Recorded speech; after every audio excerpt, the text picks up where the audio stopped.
Greetings, fellow Armchair Imagineers! Tiki here. And Pie. And Orangebird, gonna introduce yourself? Good talk. And I feel stupid because I was literally going to introduce this as Greetings, fellow environmental puzzles, but I forgot. All right, folks. That was just another one of those environmental puzzles. Was remembering to say environmental puzzle.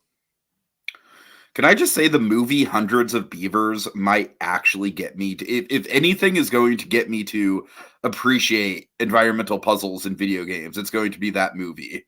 Because that movie is literally one giant environmental puzzle. Anyways. So, They're folks. usually following all the weird indie movies. I haven't even heard of that one. Oh, it does in fact have hundreds of beavers, if you're wondering.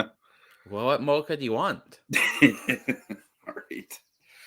Okay, so yes, Project 5 of Citrus Dreamin'. It's the Hollywood adventure. I gotta tell y'all, this is like, I think, Pie, you're probably gonna agree with me here. By far the best round so far this season. Now, granted, I haven't read the Epcot projects yet, but I think you're right. Like, it's, if not the best, it's just barely below the crossover one, the Narrow Dreamland Muppets one. It's neck and neck with that. I think this one might be in it. Yeah, I think both teams, what's really interesting about this project is I feel like both teams, they could have potentially fallen into very bad pitfalls. Being it seemed like both of them were focusing too much on the surrounding stuff. And oh my God, especially in Team Boats' part, I was just reading that. I was just like, what the are these people doing? Why are they spending so much time on the surrounding land? It's literally not in the damn prompt. It had me worried there for a second. And then also, both teams very easily could have just been like, okay, you know what? Good concept, but it's a little bit too similar to something else already in the park, or that has been in the park. And yeah, I'm happy to say on both counts from both teams, they were subverted quite effectively. Yeah, every fear I had, none of them came to be. There was a perfect level of focus on like updates to surrounding areas. Maybe slightly much from Boats, but only slightly.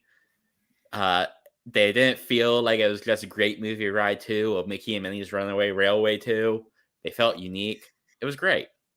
I was especially worried with Team Birds because, frankly, I've seen way too many projects in the space that are basically just like, it's the Great Movie Ride, but with animation, and that's it. And really, I mean, I honestly, Pi, I wasn't even really reading the Runaway Railway comparisons until you brought them up. I mean, obviously the technology is similar, but structurally, I felt like I was worried that it was going to be more Great Movie Ride. But no, I think both teams really found a way to counteract that and really make it creative. All right. Also, yeah, is how I would describe it, Pergran.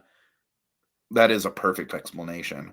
And like, I feel like in most cases that wouldn't be a compliment for a theme park ride, but it is here. I mean, honestly, like one of my go-to like theme park attractions I wish I would have experienced when it was still around is Adventures Through Inner Space, and it doesn't get more esoteric than that, honestly. You raise a good point. I like it. Also, MVP, vote for the MVP. Yeah. Pie, I'm actually on the board now. One of the people on my team actually got eliminated. There you go. One of the people from your team also got eliminated, and you already have an eliminated person, so, you know, you're still falling behind, but...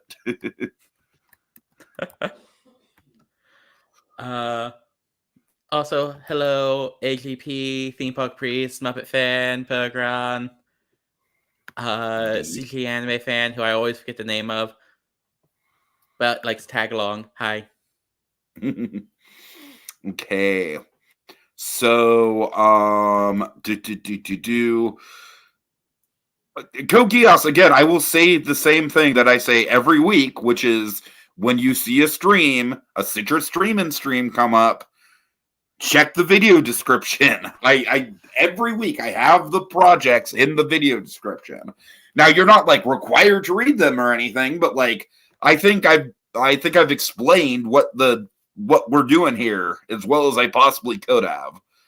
So yeah. And now's a great time to check out the forum, not just keep up, but AGP start up the one sentence competition again. That's open to everyone. Hop in, hop out. Okay, so let's get things started with Team Boats. Why am I saying Team Birds? I'm still I will never get it right. I will never get it right. I swear to God. All right. Next time I do a game, I'll make sure to have the team names even closer together. Oh God. What could be Team closer Blue than that? Team Blue, but with 2 O's. Oh my God. Oh jeez. All right.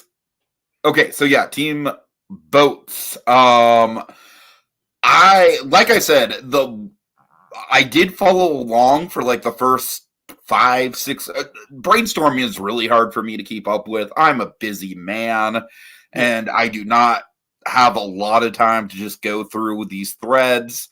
But the first like 5, 6 pages, I was very worried because I was like, that this is way too much focus on the surrounding land. Truth be told, I was almost ready to make a forum post and be like, yo, not every project has to have a whole land attached to it, guys. A dark ride can just be a dark ride. But yeah, fortunately, they prevented that from being too much of a focus. And what was there, I mean, frankly, Echo Lake, I appreciate the history of Gertie the dinosaur. That's about it. That's about the one positive thing I can say about Echo Lake as a land. Nothing of a land. It's just kind of like other things. Yeah. But it also feels like the type of land where that environment, having an actual lake, it's actually really unconventional to have like a big body of water in a park that's not like, like the centerpiece of the whole park, like Islands of Adventure or something. It's a really unique kind of layout for a little area. Yeah. So I tried reading one of the articles and I was still lost. Kogias, I don't know what to tell you. I really don't know what to tell you. Pi, give him the pitch one more time about what this is. Well, this is Citrus Dreamin. It's an Armchair Imagineering competition. It's sort of like a little game where we do creative writing and other kinds of art. There's a host, in this case, me and Orangebird. Say hi, Orangebird. Very talkative as always. And we give a prompt, something like, in this case, design a dark ride for Hollywood studios. And then the players are divided into 2 teams, and they work together to do what they would pitch as their dark ride for Hollywood studios. There's a little twist this week where Team Boats had to do a live action themed one in that is my customer service voice. You are correct. They had to do a live action one in Echo Lake, whereas Team Birds had to do an animated one over in Animation Courtyard.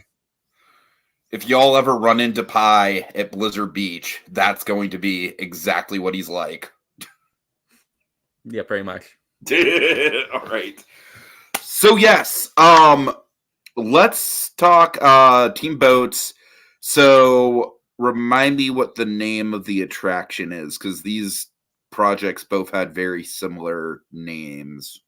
A Passage to the Stars. A Passage to the Stars. All right. So, to tell you the truth, the most surprising element of this whole project for me is the fact that Jokers did not work on it.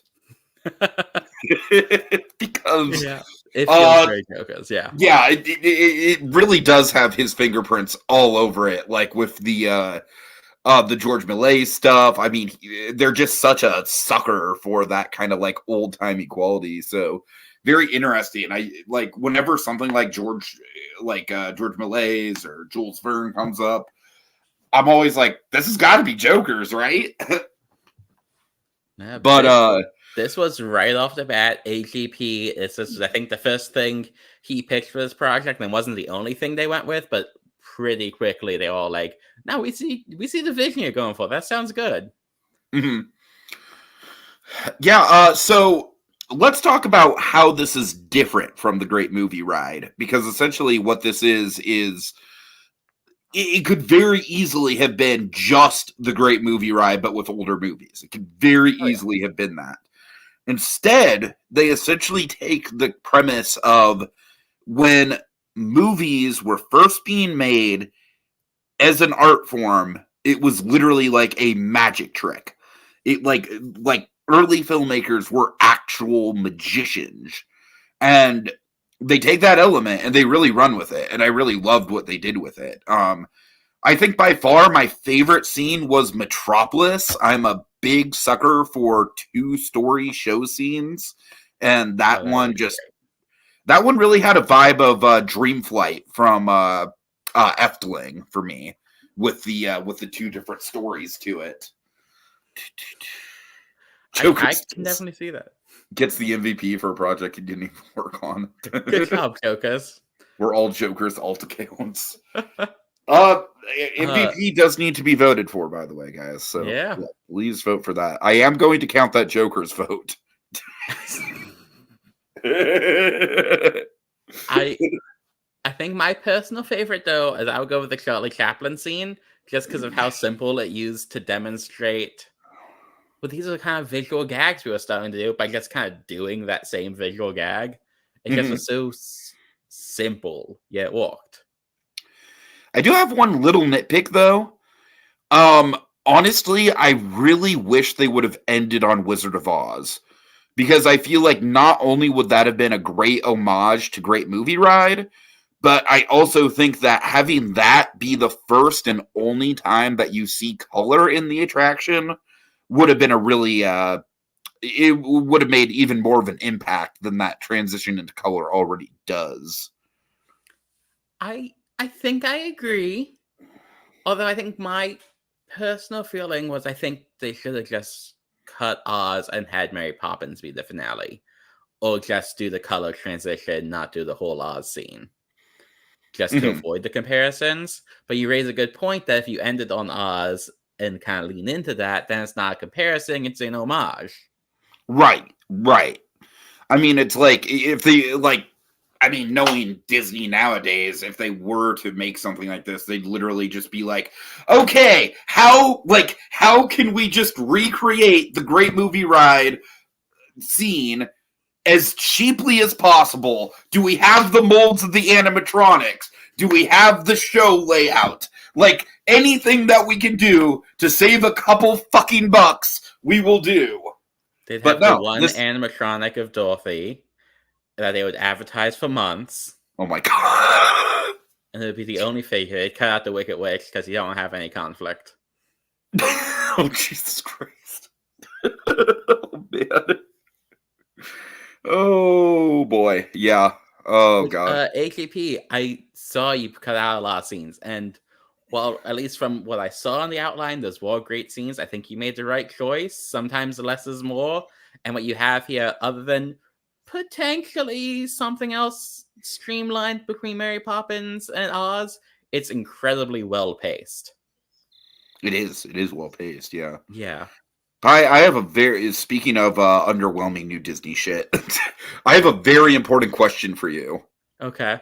Have you gotten a chance to see the absolute fucking glory, the epic universe killer that is the Smellephants pie? Have you witnessed the Smellephants? I have not. I remember they announced that a year ago, and that was a brand deal with Sensi, which is kind of like a cult. I know it's a multi-level marketing scheme, but it's like a multi-level marketing scheme that, like, from what I understand, goes into almost cult territory, Oh God. and then a year Why couldn't later, they I have see been photos sponsored by like the online. Magic Candle Company or something, dude? That would have been a nice sponsorship. That would have been Yeah, so nice to see. I want Magic Candle Company merch in the park so fucking bad. You guys don't even know. But anyways, Universal can do it. Someone should be able to figure out the rights. exactly. Yeah, yeah. Um, no, I don't know. You're right. The smell offense were announced like a fucking year ago. You know what the funniest thing about this whole thing is? When What? they finally came, there was just one of them. They didn't even bother to put all of them in at the same time. They just started with one. They started with the one. Why would they start? Why? Like, if the rest aren't in, why not just wait for them to be in?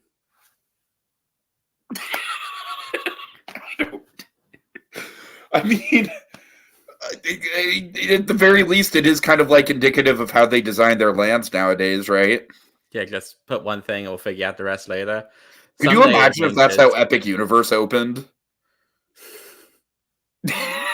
Like you go to the Dark Universe and it's like, oh yeah, the Wolfman coaster's open, but not the Dracula e-ticket. That you guys got to wait 2 years for. And then just every year, Universal announces a different e-ticket for that same spot. Oh God. Oh man. All right. But I mean, I don't even know why Epic Universe is going to bother to open at all, because the smell offense are clearly going to take away all the. Yeah, I mean, now we have the smell offense. That really is all you need. All right. Anyway, Priest has voted for AGP for MVP. So far we're tied. One Joker's, one AGP did a Priest. great job as lead of this round. He I think it did. was the first time doing something like that. Like a project manager role in one of these games.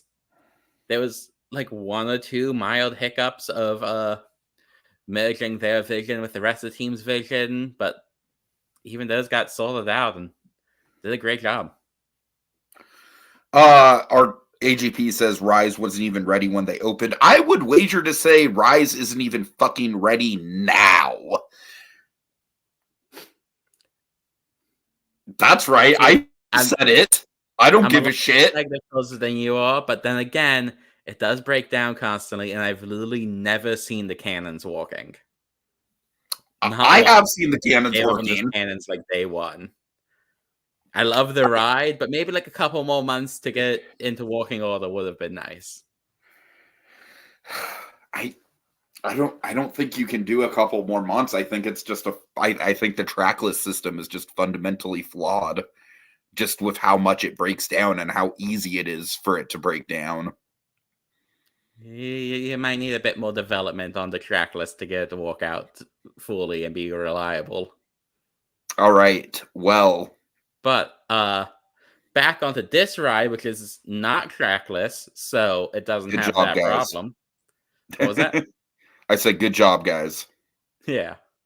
I really loved, again, the audio by Outbound, just like with the Tiki Room project. Did a similar thing here. Really great stuff. That really quick with that audio stuff. That is one thing that I do think Outbound really excels at, specifically coming up with presentation stuff that just has not been done yet. Like that's more or less how he won his season of So You Want to Be an Imagineer, and he's continuing to impress in this way. So yeah, really well done in that regard. Oh yeah, like. And this is relevant because we're in the short rounds now, and this is such a great place to kind of like make your mark and practice with things like that. Those kind of like pluses and little details that you can add to a project are so important if you're trying to like be competitive and win in a game like this, because all of y'all are great. There's not a player in this game, even the ones who are eliminated, that would be shocked to see as a finalist to win. Mm-hmm.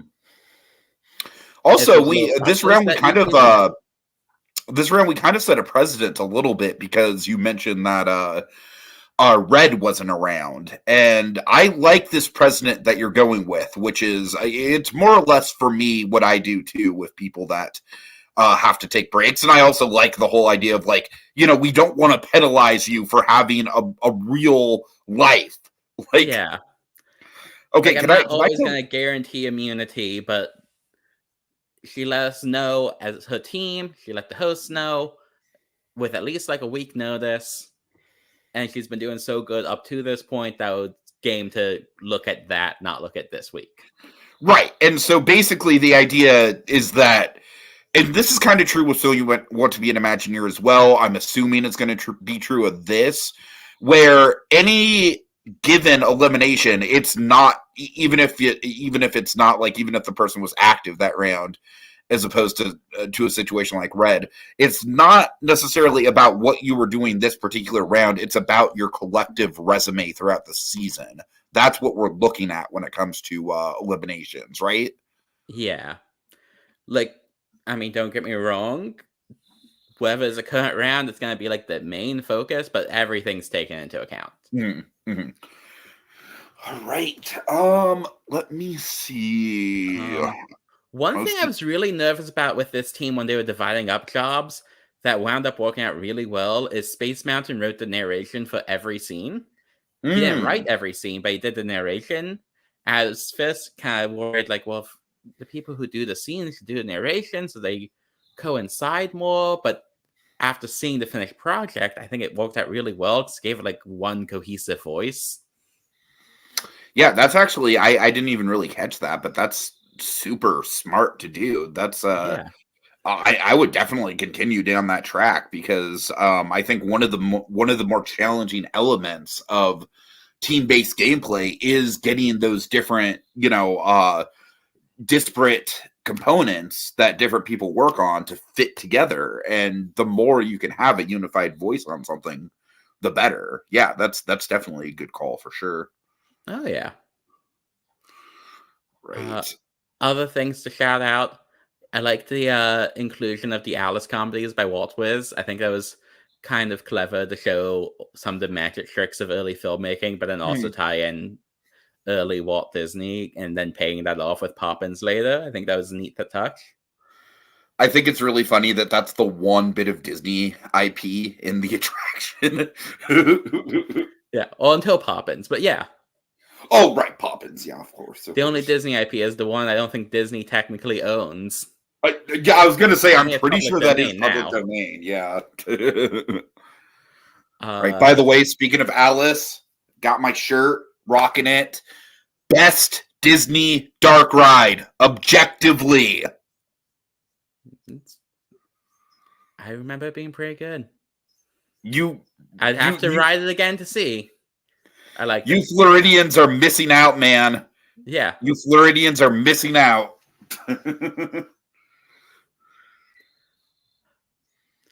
I have not seen a video about Mary Poppins having this really rare prism technology that wasn't green screen. I'm going to have to look that up.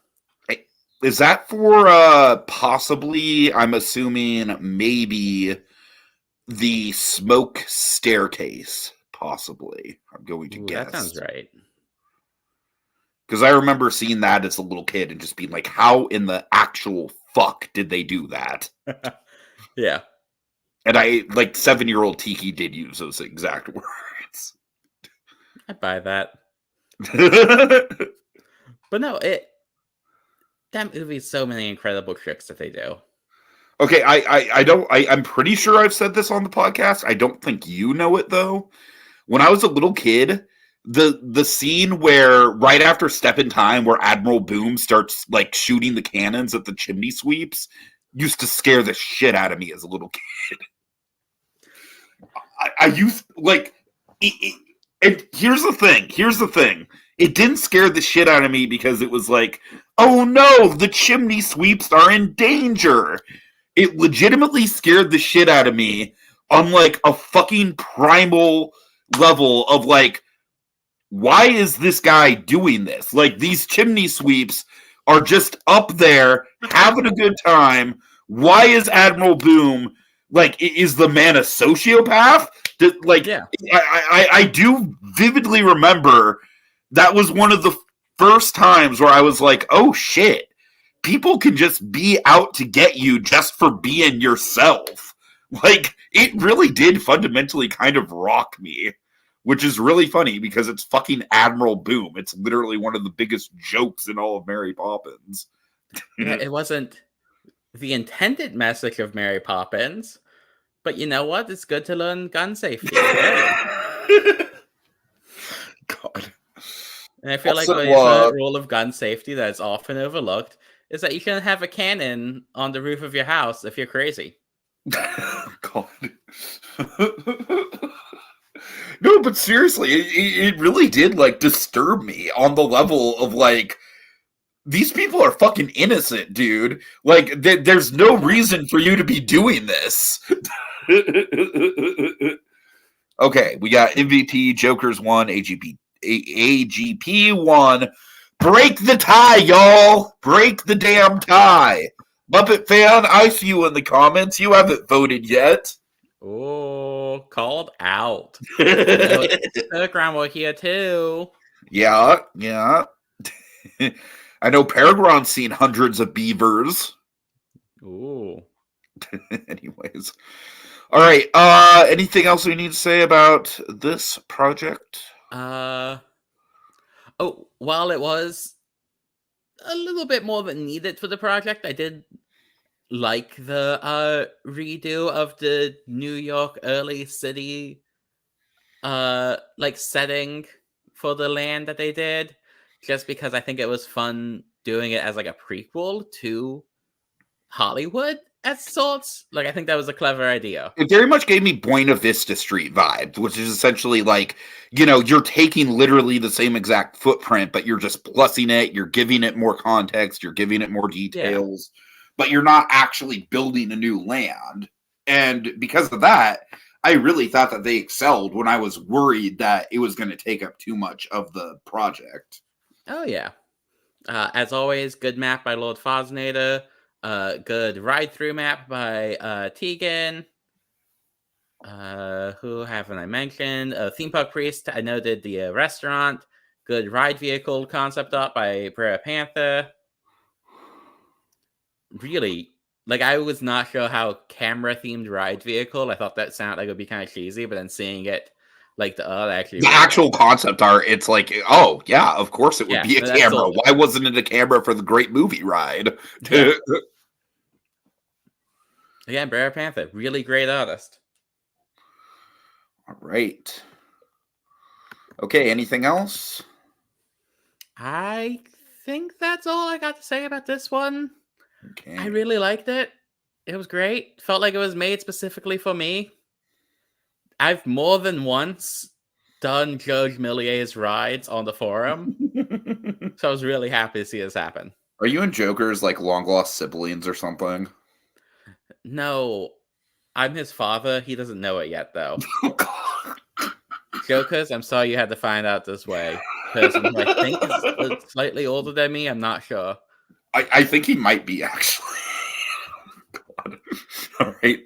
But, you know, time travel's a thing. Yeah, wibbly wobbly, timey wimey, all that good stuff. God. All right. Okay. Next up, we have Team Birds. What is the attraction? I have the review up and not the attraction. Let me go to it. Of course. That's on me. It's nice and colorful. Journey into animation. A journey in animation. I don't know if you call not that a great right title, guys. I'm just gonna throw that out right now. Not a great title. I really wish it would have been a more unique title. I never care about titles because I'm very bad at them. So unless it's really impressive, I don't care. But yeah, there's a little bit of like they needed a title. So look, I'm just saying, like the actual execution of the attraction is super original, and so I'm just saying that mostly is like a compliment to the rest of it, because I think the title is by far the least original part of it. Yeah. And I think it's really telling that when they posted it, I think it was Ace accidentally, as a typo, titled it Journey into Imagination. Yeah. And then had to edit that. A lot of journeys, a lot of adventures, a lot of intos in the Disney titling sphere. Yeah. lot of throughs with THRU instead of the full spelling. Well, clearly this ride should have been called Mickey's Animation Adventure, an animation story. Also, speaking of, just to double back really quick to the last project, Team Boats did do something that broke my heart. They took out the Mickey Shorts Theater.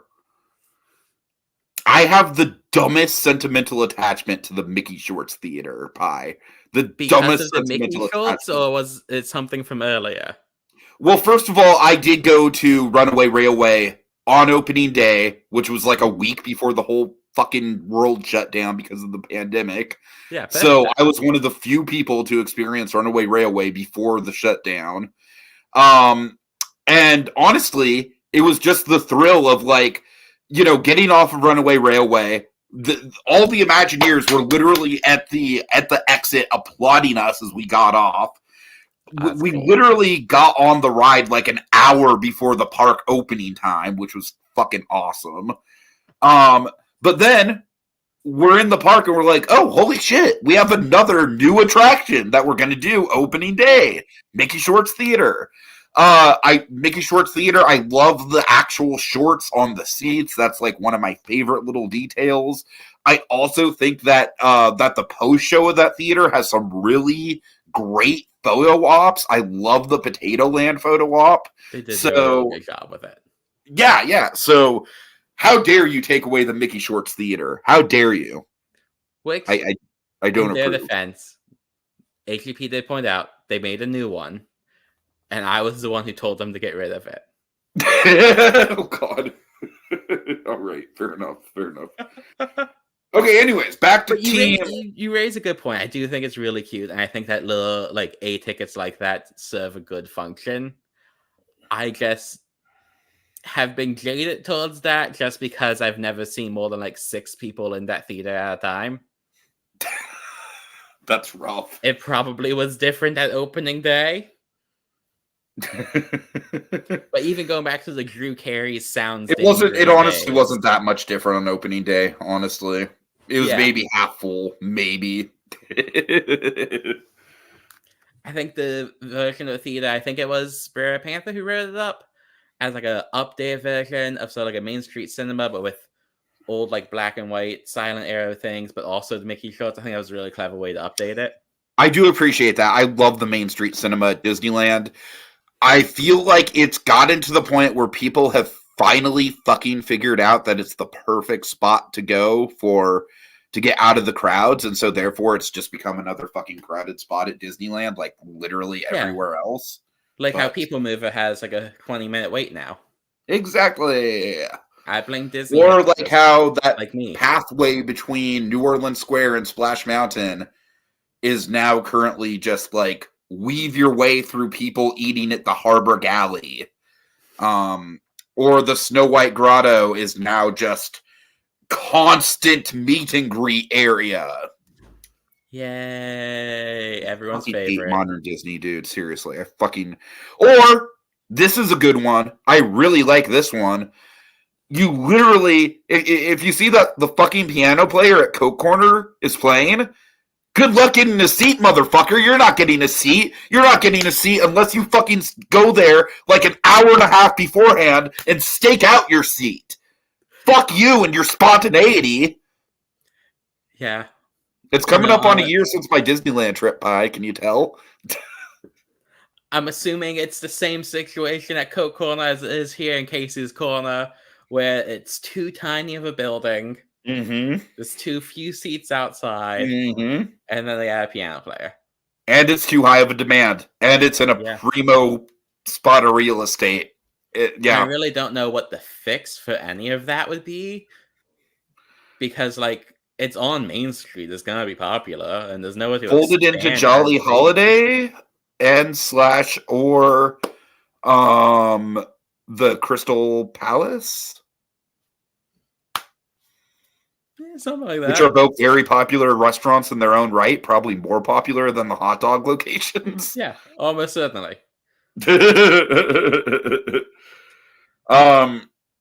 Tegan, happy to see you. I did not know that Taylor Swift was dropping a bunch of F-bombs post-COVID. That's news to me. But I got to admit, Tegan, I'm not a Taylor Swift fan, but I respect the Swifties. I respect the Swifties. It's just not my thing. Taylor Swift dropping a bunch of F-bombs post-COVID, that might be the most endearing thing I've ever heard about her. I'm not I going to saw lie. a chart on Reddit actually that was tracking swears in every album, and it's just like, Oh shit! Oh god. it helps that I this know she album's like just twice as dropped an long. album. I'm fast on the uptick enough to know that. How's the new album, Tegan? Oh, bye, Obi. Yeah, we lost Orange Bird. Hope that gets sorted out. It's okay. They'll be But yeah, fine. her last 4 records are crazy. Oh, crazy depressing. I'll just look in the mirror for that. Oh god. I don't go to Taylor Swift myself. I have a lot of close friends that do. I like it. It's not... Some of it's really good. Some of it I really don't like. But like, there's not enough for me to be like, oh yeah, I'm a Swiftie now. I love it. But there's definitely enough to be like, okay, I get it. Tegan, I'm asking this with genuine curiosity. Did you pick up any Taylor Swift material for Record Store Day? Because, man, I just did my first Record Store Day this year, which happened to fall on 420, by the way, which as a stoner, I do not appreciate the cross-pollination of consumer holidays. I do not, my bank account had to pick one or the other. I do not appreciate that. But yeah, Record Store Day was intense, man. It was intense. I got there like literally like 10 minutes after my store opened, and like literally like 3 of my 5 things on my list were already gone. I'm like, fucking damn, you people mean business. Tegan says she played a show at a skate shop on 420, so I was occupied. Well, you know what, Tegan? That sounds like a damn good way to spend 420, though, so I give you props there. All right. Okay. Yeah, right. Totally. Yeah, Wow. How did we even get on this tangent? I apologize. Anyways, 420. Cartoons. I will be back in just a second. Okay. You know what? While Pi does that, I am going to riff on Cartoon All-Stars to the rescue, because that was just the perfect transition.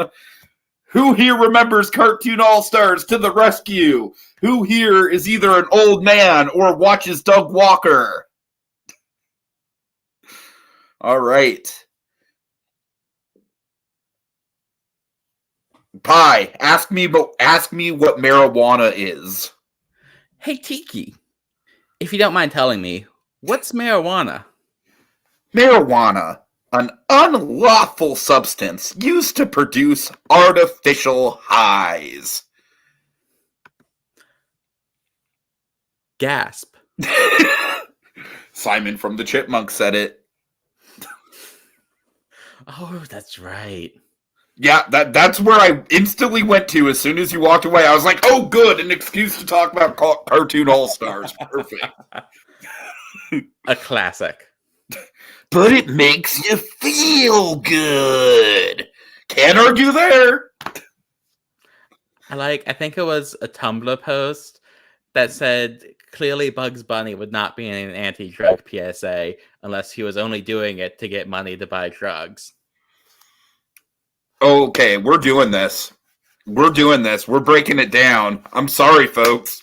Literally none of the cartoons in Cartoon All-Stars would actually be against drugs.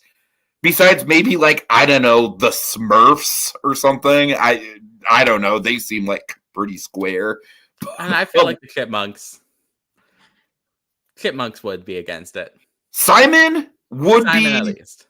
Yeah, Simon would be the straight-laced one, but then Alvin would definitely be into drugs, and Theodore would sadly be the one who got the most hooked out of all of them, even though he's the most innocent. Yeah. That is Theodore's fate. He would be like, ooh, brownies, and not realize what they were. Oh my god. But seriously, you got Alf, you got Garfield, you got Slimer. All three of those guys are known for eating. Alf eating cats, but also other things. Winnie the Pooh as well. Like, I mean, it's a bunch of stoners. It's literally a bunch of stoners. It was a And then weird the cast. Smurfs. And you know what? You're right, Tegan. Michelangelo was the wrong Ninja Turtle. Oh god. I could buy any of the other Ninja Turtles joining that PSA. I could. 100% with a little sarcastically. Leonardo DiCaprio, or wait, I just called him Leonardo. Wow, that was a Freudian slip right there. Wow.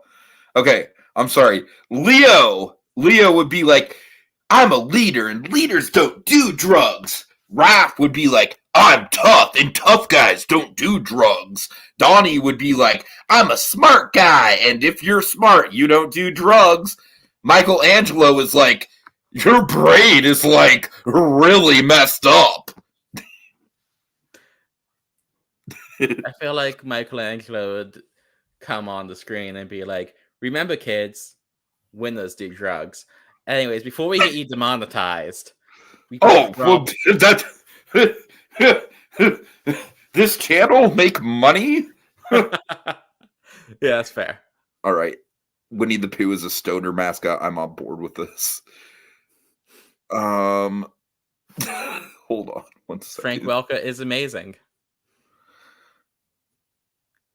Okay, maybe I'm running off the 420 discussion. We have way more activity now. Oh my god. That can be arranged. You know what is good for when, if someone, not me, participated in that, to watch cartoons during it. And what's good with cartoons is to look into like a trippy ride about the history of animation. Okay, one last 420 reference and then I'm done. This ride would be incredible stoned. It would be fucking incredible stoned. Oh my god. Yeah, I'll give you that. All right. Yeah, no, seriously, this is a great attraction, folks. We're actually talking about an attraction that these people designed, It's not just about off-topic 420 jokes. Right? Pi, why don't you set the stage? Why don't you, just to get us back on track a little bit, why don't you tell us just a little bit about why this attraction is as cool as it is? So if I describe it just in broad strokes, it's going to sound possibly a bit underwhelming and generic. It's a boat ride kind of through the process of animation.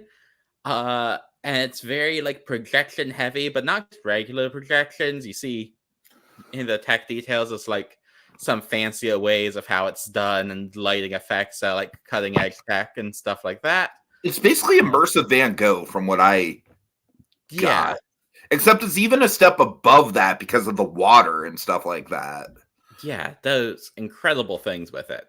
Mm-hmm. But it starts off very abstract, colors, sketch lines, things like that.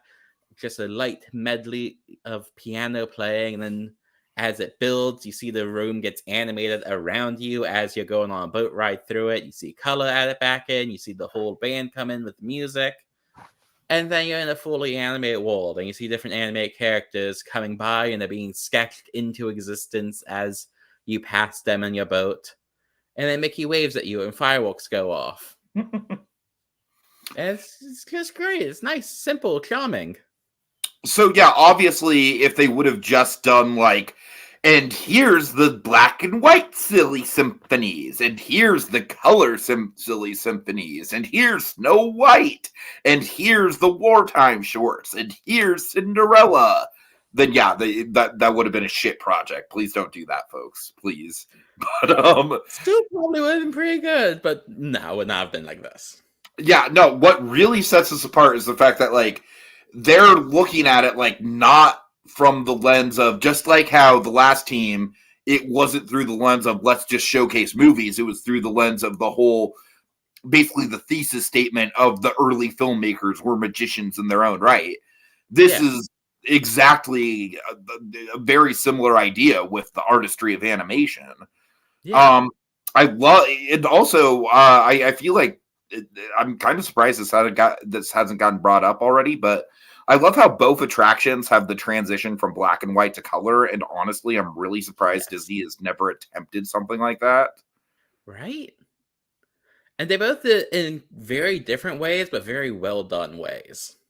Disney Plus doesn't produce content that's in black and white. Why would we ever waste our time doing something like that?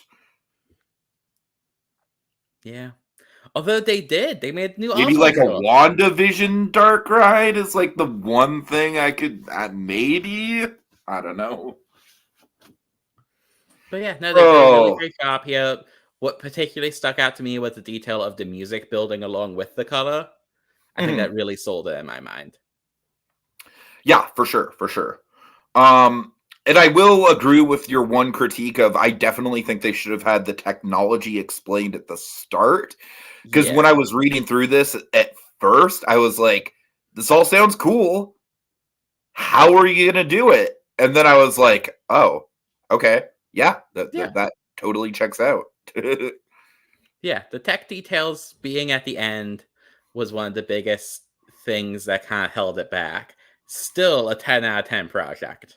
Yeah, it's one of those things where you can't really criticize it that much when it's like, if your main criticism is just the format of like, oh, this should have been here instead of there. Like, yeah, no, it's still great. I am wondering, is the decision, because I noticed that they also did their Epcot project as a forum post. Is that a deliberate choice on their part, or is it like more of a time issue? Like I'm not even saying that's a bad thing. I like a good forum post. Nice classic forum post. Because honestly, a lot of times for me, it's easier to read if I'm on the go. Yeah, it's definitely easier for mobile.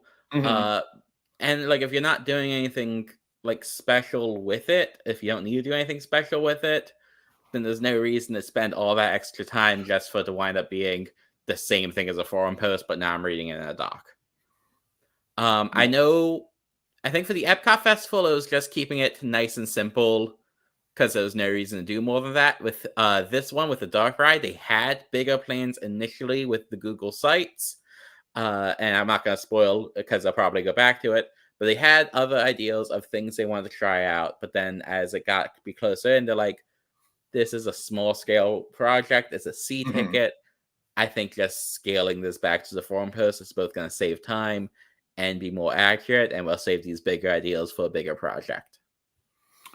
I will say this much. I do think out of the two teams, this one definitely feels more like a C ticket in a good way.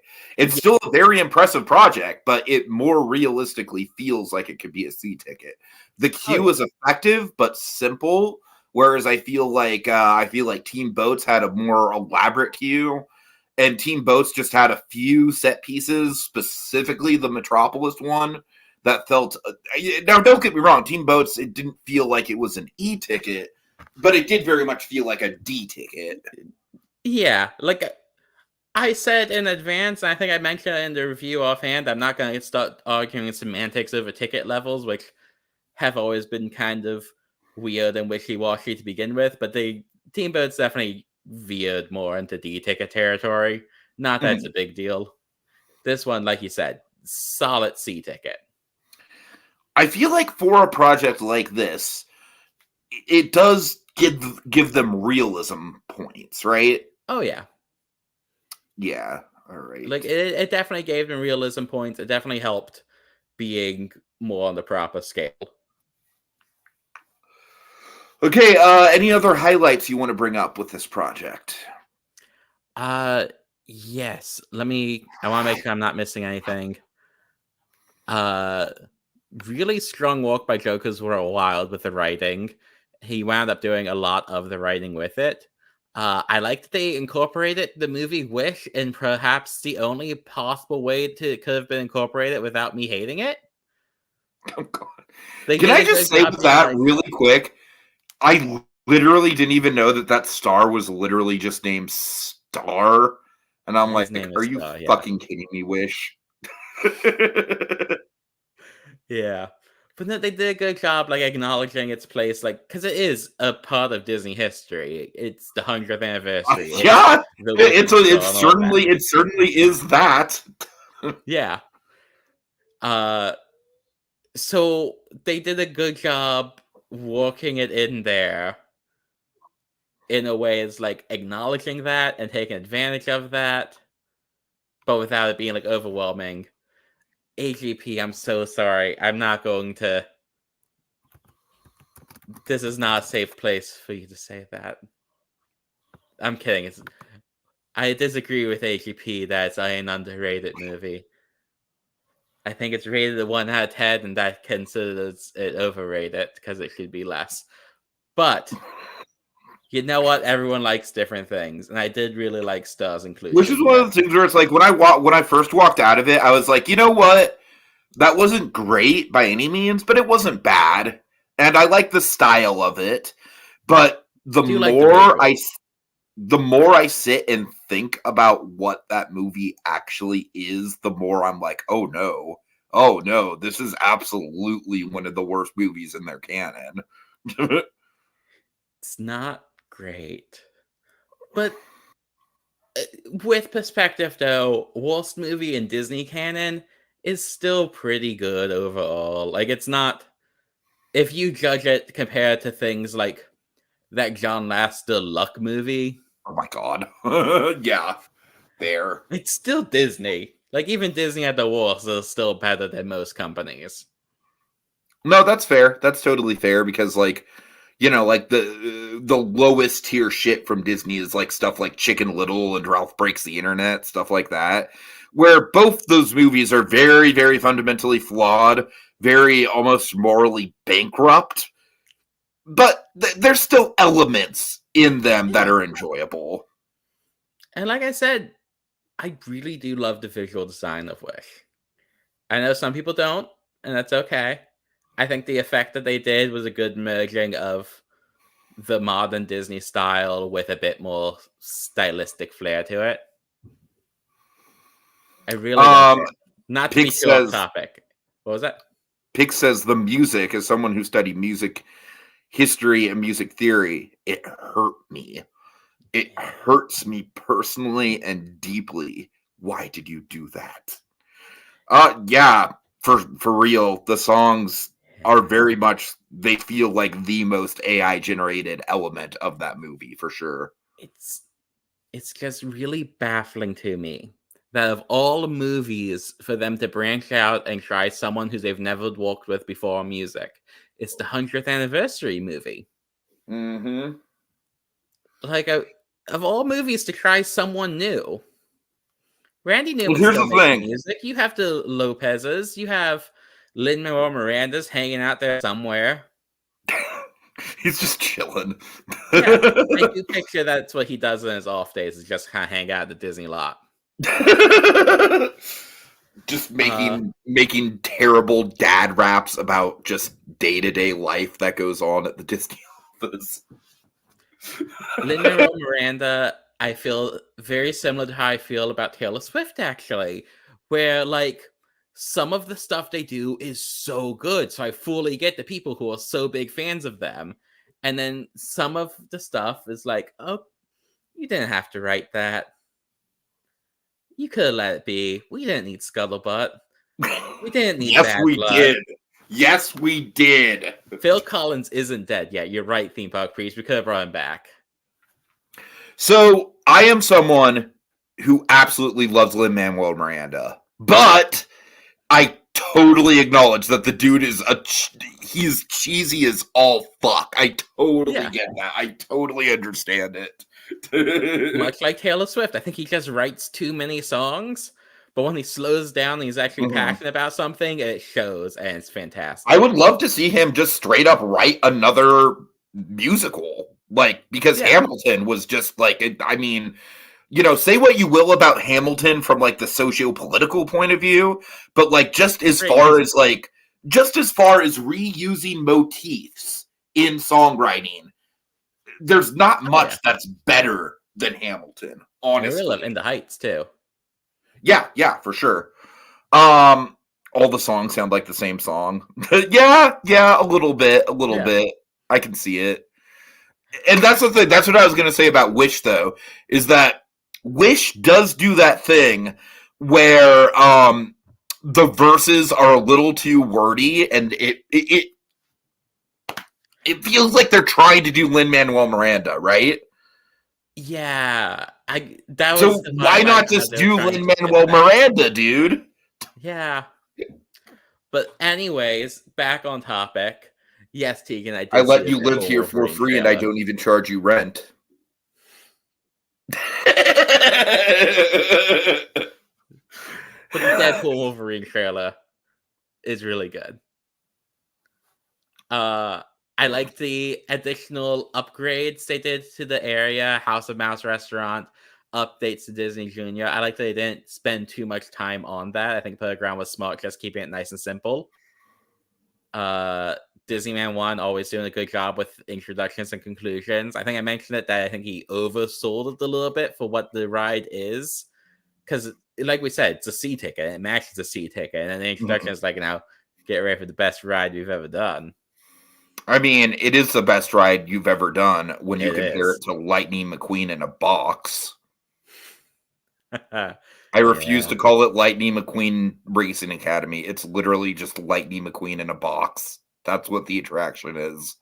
Yeah. You go in a box and you see Lightning McQueen. That's it. That's the extent. Some of the best walk. God. The seats don't even have fucking backs on them in that theater. That's a huge sticking point with me. Yeah. I get the sense that they set it up so that it could be a theater for kids just kind of run around in, like the Disney Junior one, but then they didn't add an element of that to the show. No, they did not. And the show, like, what show? What show? What even is that attraction? This is Lightning McQueen's B-roll. Right. He's practicing his tight 5. Oh, man, dude. Isn't modern Disney great? Again, much like Taylor Swift and Lin-Manuel Miranda, there's some really amazing stuff. Right. And then there's some stuff where I'm like, how did that get made? Like X-Men 97, for example. I'm like, what? I'm an episode behind, so no spoilers, but it's so good. Did you see episode 5? Yeah. Not to go on another tangent, but I just kind of wrote that off as like a kids show meant for like nostalgic parents. Same. And then all of a sudden I had people at work coming up to me and being like, have you been watching X-Men 97? No, you have to do it tonight. And I did. And it was amazing.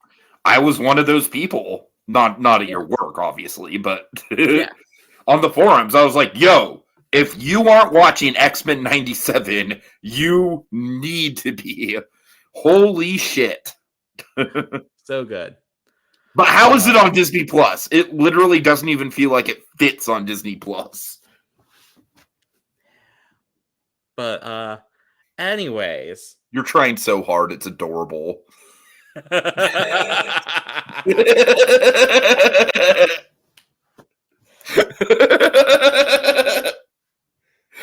Yeah, that's fair.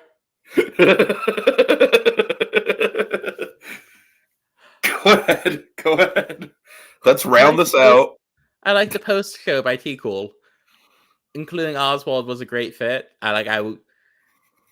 With all the Disney 100 stuff they were incorporating, I'm surprised they didn't go with Asha, but I'm glad they went classic with Oswald. I think it's a good inclusion for him, especially since they tend to keep him black and white with modern Disney, so that's a good tie into the color.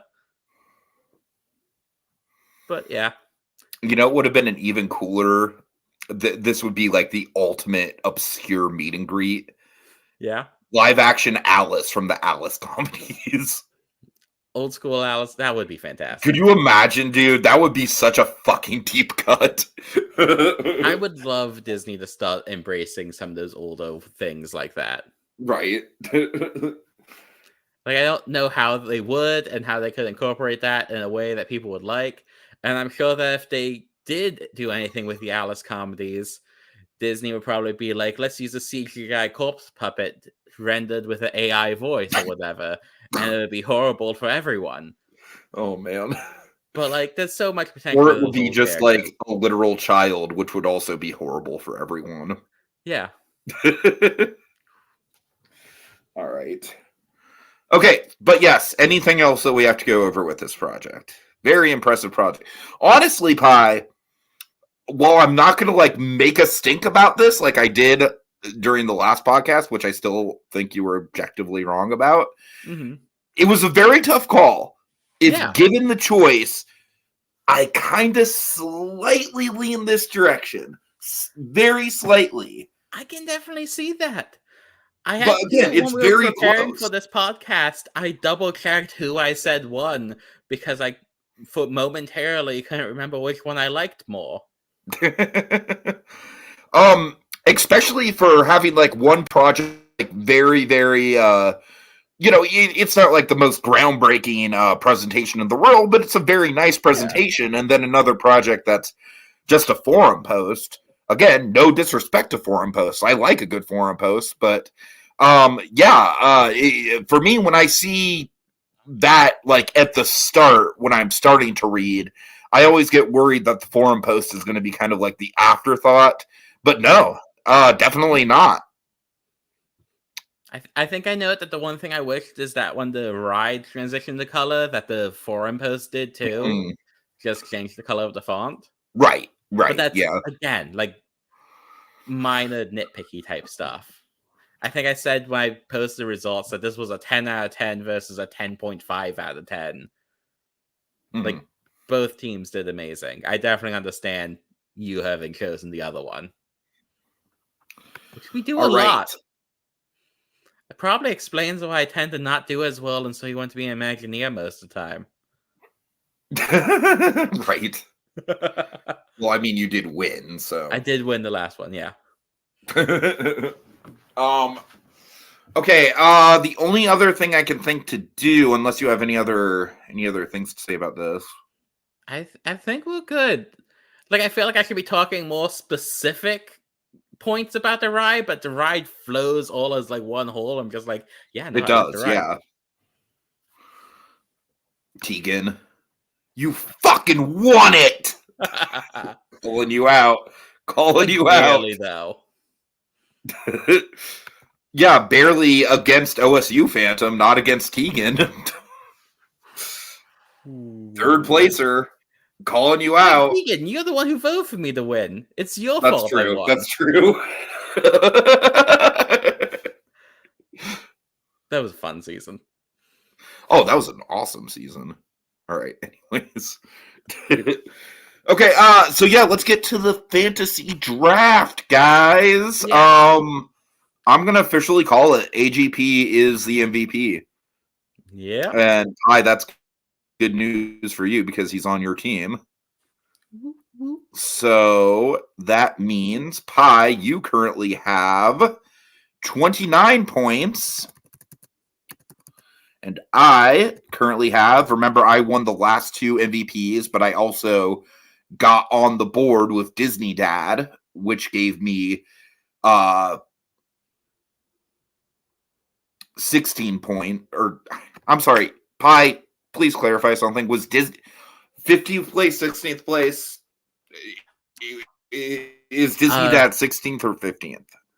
Disney Dad was 16th because he was on the team that lost the round. Got it. Okay, that makes sense. All right. It was very sad to say goodbye to him. He did nominate himself, which is not necessarily a great strategic move, but you know what? It's a very admirable one, wanting to protect his teammates. I respect it. For sure. Disney Dad definitely, I wasn't really surprised to see him go out early because we kind of said, like, if he's in it, then he's really in it. But if he's just kind of like, he's got other commitments, it gets really hard. Believe me, I know. 3,000 kids. It makes life tough sometimes. I am not a dad, but I am old. So I know how fucking life can just get in the way and be like, nah, you're just not gonna contribute this time. Fuck you. Yeah, I've been there. Right. Okay, so yeah, my total, like I said, is 15 points. Your total is 29 points, so you're getting there, Pi. You're getting there. Yeah. Honestly, if the next elimination comes from my team, we'll be pretty close, actually. I'll make sure to look at who's on your team before I choose who's No, I'm kidding. I promise I don't do that. All right. I intentionally try and not remember who's on whose team so that won't subconsciously affect my votes. Well, I mean, I have all the winners, so it's. I'm just kidding, obviously. Still think, obviously, I want to win. I do think the funniest outcome is Monreal Red winning, and then we both lose purely because I forgot to say an updated list 2 months ago. And then Red wins. And honestly, I still think that's kind of one of the more likely scenarios. They've definitely been a front runner so far. We'll see how it goes, but they've definitely been a strong one. All right. Anything else that we need to cover tonight? I think we're good. Does anyone have any questions, Tegan? And if anyone else is still here? I think AGP might still be around. This is question time with I have a question. Yeah. When are we going to record the Epcot podcast? Oh, that is a good question. I don't know. And were we going to try and do one for each of the small ones, or do you want to wait for 2 or even all 3 and do them all at once since they're short projects? I don't mind doing a podcast for each of them. And honestly, Dragon's going to be out for a couple days, so it might be a good time to do it. All right. I honestly do not know my work schedule. We're starting to do some later night as we're heading into the summer. But I'll double check that. We'll figure out a good day. All right. Sounds good. Sounds good. Okay, well, I think that is it, y'all. It's been fun. This is probably the most off topic that we've gotten the whole time. A little bit. No, Obi's saying no. What was it? Can Obi the first think? One. First Obi one. thinks Okay. it was the first one. Which, you know what? Fair. That was that. Yeah, I did the whole Dune thing during that one. Yeah, that is fair. That was still in your Dune era, to borrow a Taylor Swift thing. I am now in my Hundreds of Beavers stuff. era. I'm now in my Hundreds of Beavers era. That's my new era. Oh my god. I just brought it up. I just referenced it. Okay. All right, that's fair. I deserve that. Anyways, it's fun. Okay, big thanks to Go Gias, AGP, Muppet Fan, Keeper Colby, Theme Park Priest, Tegan, Pix. Am I forgetting anyone? Space Pergron and Ace were here at least briefly. I said Pergron, Keeper Colby. Never mind. That's right. I remember things. I don't know who Itchy Lot Productions is, but they were here. As well as Little Blue. Yeah. Okay, well, yeah, big thanks to all y'all.